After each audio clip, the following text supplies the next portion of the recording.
You probably heard a lot of people saying that full frame cameras are the best for wildlife and nature photography. And to some extent, it is true.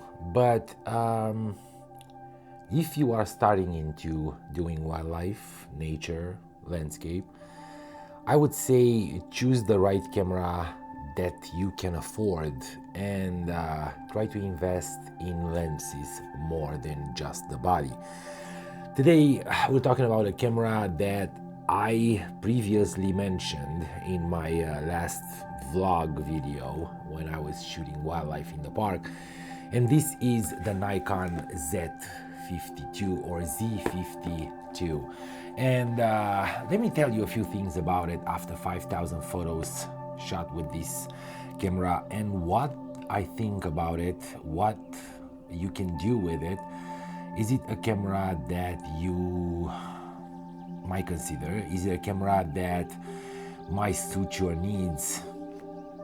Hopefully after this video you'll be able to make a decision. What is good everyone, Chris here, welcome back to the channel, and as always I am happy to see you guys, happy to see that this channel is growing. Today we're talking about a camera, and this is not necessarily a review, it's basically what I usually call my opinion, or what I feel about the gear that I'm using.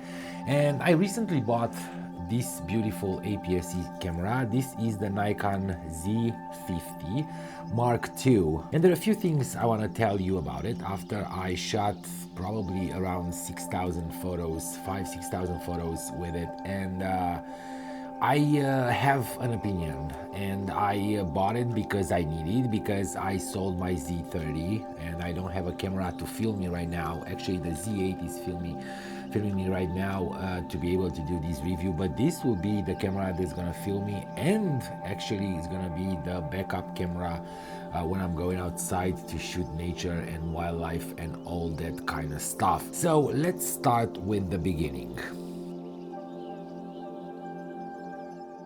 The construction of this camera is, in my opinion, pretty solid. It's made out of plastic, not much metal in it. I think the backplate is metal, but everything else is plastic. It's very plasticky, and it feels light in hand compared to the Z8 or to the ZF. But that doesn't necessarily means is a bad camera. To me, this is the best walk-around camera that you can buy under $1,000 body only, I think. And I bought it with these two lenses, which I will be honest with you, I won't probably use much. Maybe I'm gonna use the, I think it's the 16 to 50 that I used to have on the ZFC when I had the ZFC. And this one is the 50 to 250, I believe.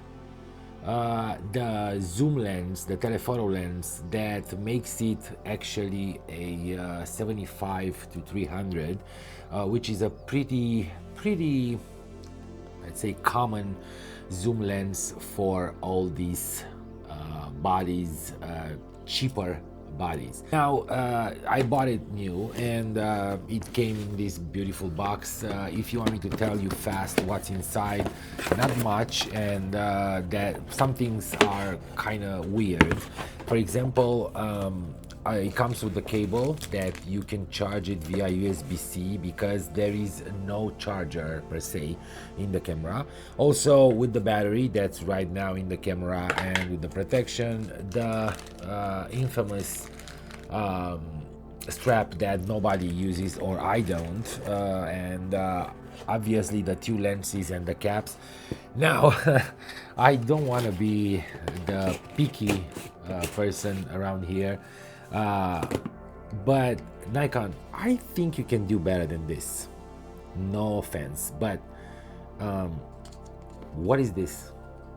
I remember him from the DSLR era, when some of the cheaper lenses would have this. I thought they basically moved forward and got rid of this weird, I don't even know, it's Delrin plastic caps. who will ever use this? If you look at it, it is weird. It actually falls off pretty fast. It doesn't stay on, and we're gonna get to the lenses in a minute, but I mean, you want to keep the production value as low as possible.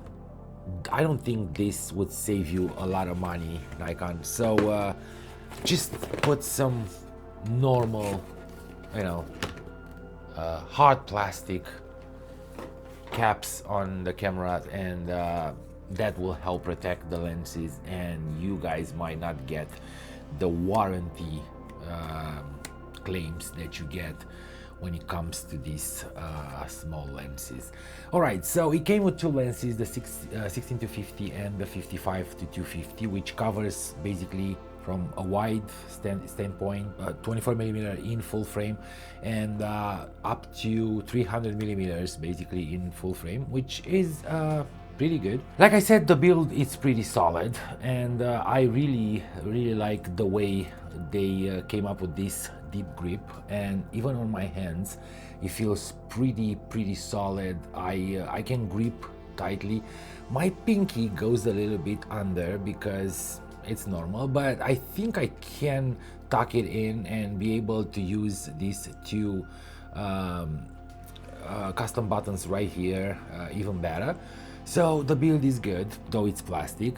Now, in terms of ergonomy, I believe that they did a great job adding all kinds of buttons and dials on this camera, and it feels professional when you look at it from the back with all the buttons and the buttons on top. You can change the ISO, you can change the exposure compensation, you can also change the drive modes, and you have the menu, you have the I button.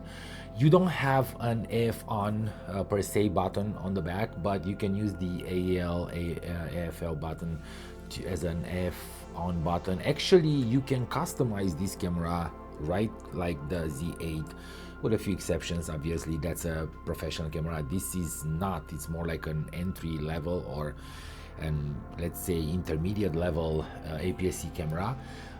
This camera also has a flash. So yeah, I don't know who's using a flash on camera, but especially on this kind of cameras, but if you need it, it's here, and it's not pretty bad because it doesn't make the camera bulkier.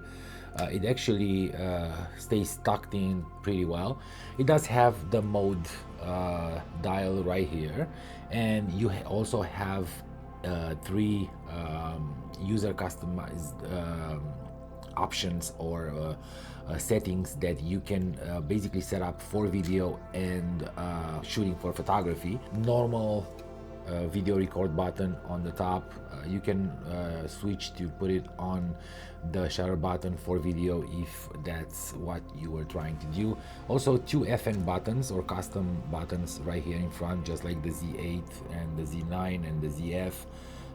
I think the ZF only has one. I think the Z6 has two, the Z6 II, the Z7 II. So yeah, that is pretty much it.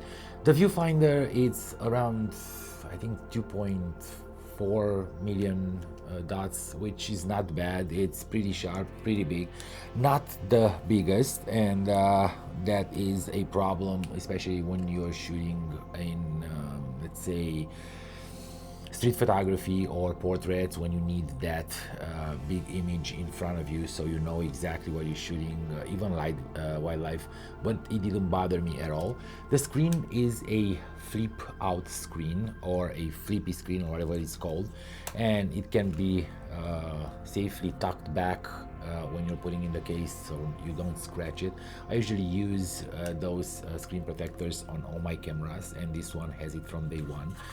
That's how I roll, and you don't have to do that, but I actually care about my cameras. If I need to trade them back or if I need to sell them, I want them to look as good as possible. The camera also has this so most of the cameras right now these days have this beautiful video and photography switch that allows you to instantly switch if you wanna shoot a little bit of a video out of your, let's say, session of photography. And that is pretty useful for wildlife, because if I'm shooting and I'm taking all the photos that I need to take on a bird and the bird is still there, I can instantly switch and have everything set up and start recording for you guys to see in real time what was happening. So this is about the Nikon Z50 II in terms of buttons and ergonomy. I really like the way it feels. I like the customization options and all that. Now, the sensor in this camera is a 20.1, I believe, megapixel sensor. It's the old sensor in the D500. It's the sensor in Z50 and the sensor in ZFC and Z30, I believe. So,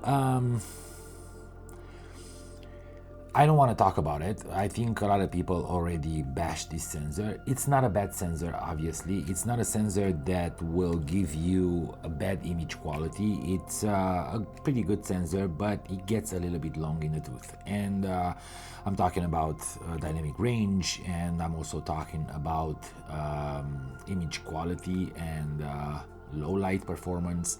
But it's still a good sensor, and I didn't care about it when I bought the camera. I knew that it has that old sensor.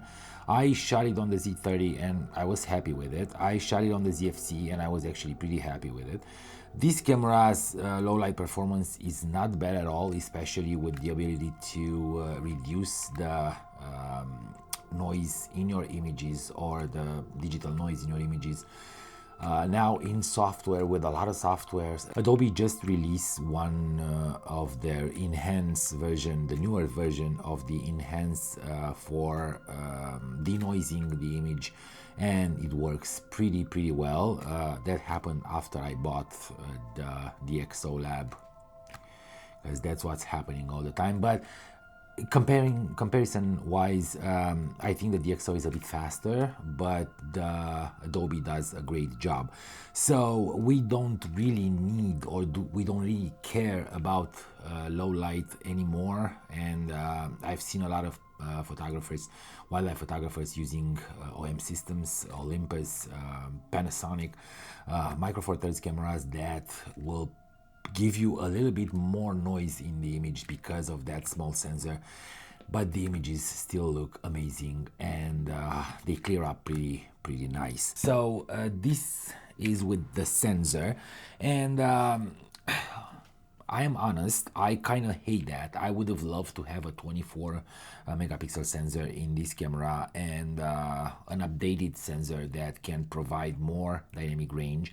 Though it's not bad, it's pretty good. Depends on the situations that you're shooting. If you're shooting in bright sun and you're basically ruining the highlights, it's gonna be very tough to recover them, almost impossible. I'm not saying that the Z8 can do that, but it definitely has a longer, larger latitude when it comes to recovering shadows and highlights. The other thing that I hate about it is this thing.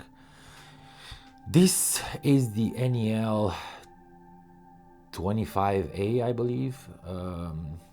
It's probably the smallest battery that Nikon ever used in any camera, except for the point and shoots.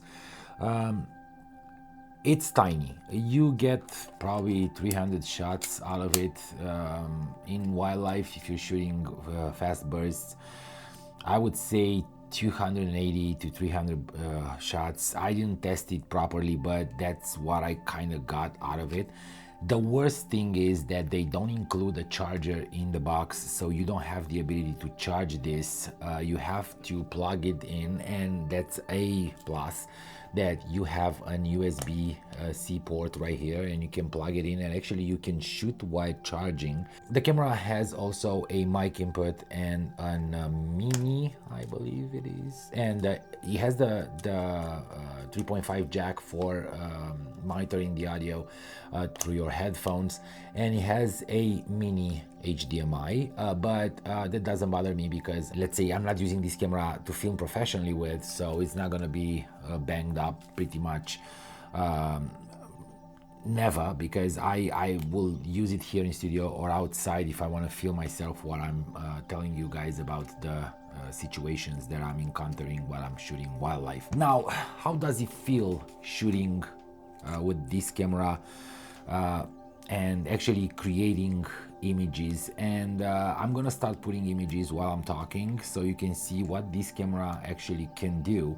And to me, it's a very, very capable camera for shooting wildlife and birds and nature. Now, if you're not able to buy a separate lens, a better lens, I would say a better telephoto lens, and you're looking to start shooting wildlife and birds and all that, the 50-250 is not a bad lens. It's very light. It's made out of full plastic. There is nothing on this lens metal, not even the mount.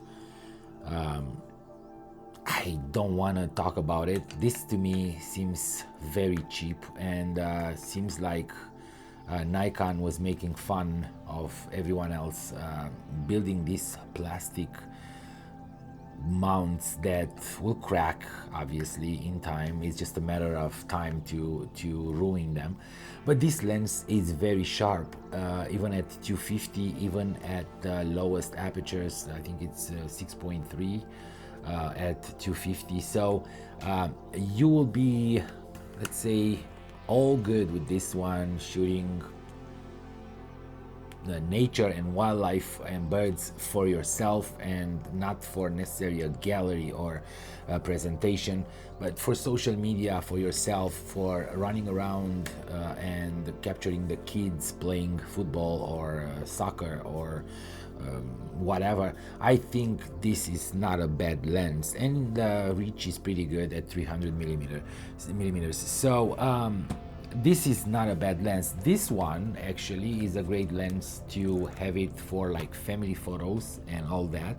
It's, like I said, the 16 to 50. It's a 3.5 to 5.6 lens, 6.3. It's a 3.5 to 6.3, so pretty much like this one, with a little bit wider aperture at the lowest end. So at the widest end. So this one is good for family, for video. If you wanna shoot a birthday party, this will be the lens to use because it's small, it's portable. You won't be in anyone's way with this lens. Maybe street photography as well. I'm gonna actually try it, and I'm gonna take it out on the streets because you know me, I like shooting people as well, photographing obviously, and that is probably the lens that I will take out just for fun. I also have the 50mm f1.8, the I think it's the G one. Yes, it's the F mount, the G version. This is an awesome lens, and this one on this camera is around 75mm, so it's a perfect lens for portraits. 85 is my favorite focal length for portraits, but 75 is not bad at all. And you can also pair the camera with this kind of lenses. This is the 300mm f4 PF f mount, and I also have an 1.4 teleconverter right here, and I have obviously the FTZ adapter, the Mark II, that allows me to mount it on the Z mount. So this one on this camera makes beautiful images, and now 300mm with the 1.4 teleconverter makes it around 420, with another 1.5 crop from this camera makes it around 600 plus, 600 and what is 30 millimeters. So that is plenty for wildlife, and I shot a few images with this combo that you probably see on the screen right now. I really love the image quality that comes out of it. Again, it's a 20 megapixel sensor, so you have to be very careful when you're cropping. You have to be aware of the fact that you're reducing the resolution by cropping a lot in the images, because this is not a 45 megapixel, not a 24, not a 33, it's a 20 megapixel sensor. So this is probably the only gripe that I have.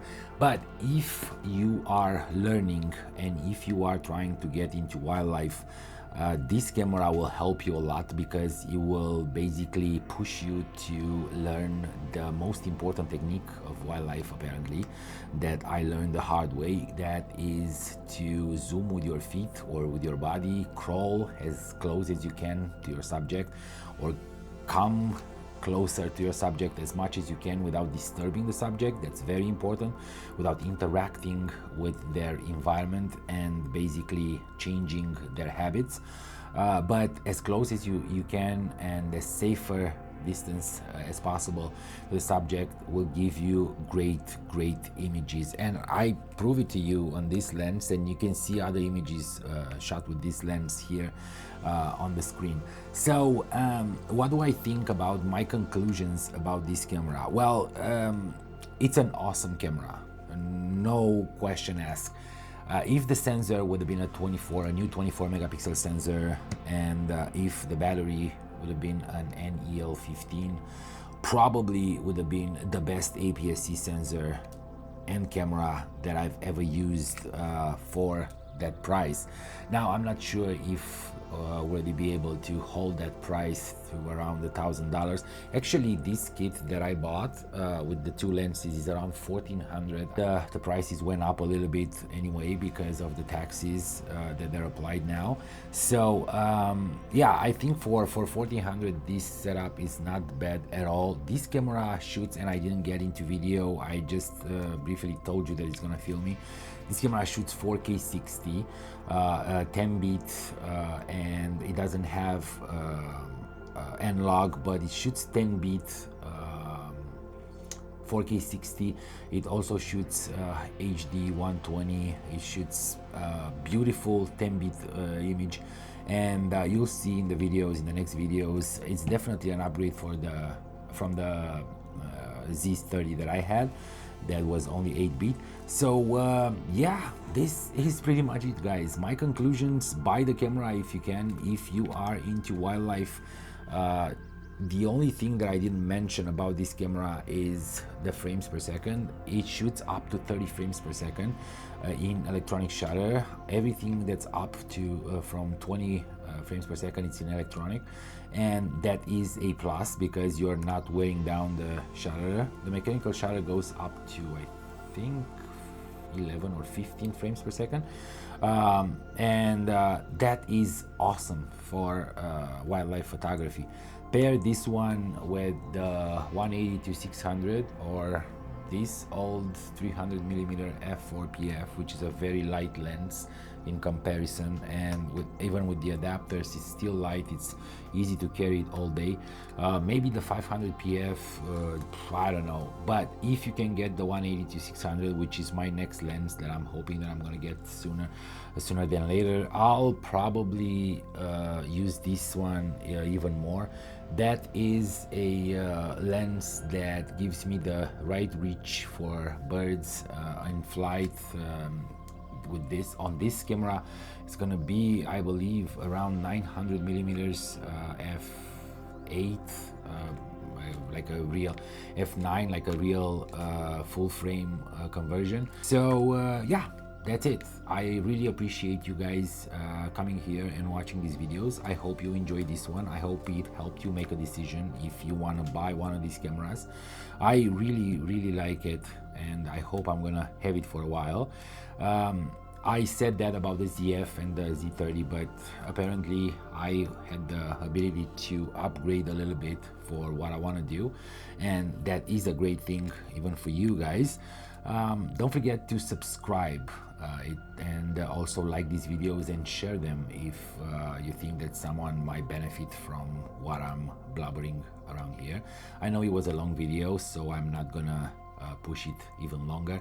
Thank you again for watching, and I will definitely see you hopefully outside next time.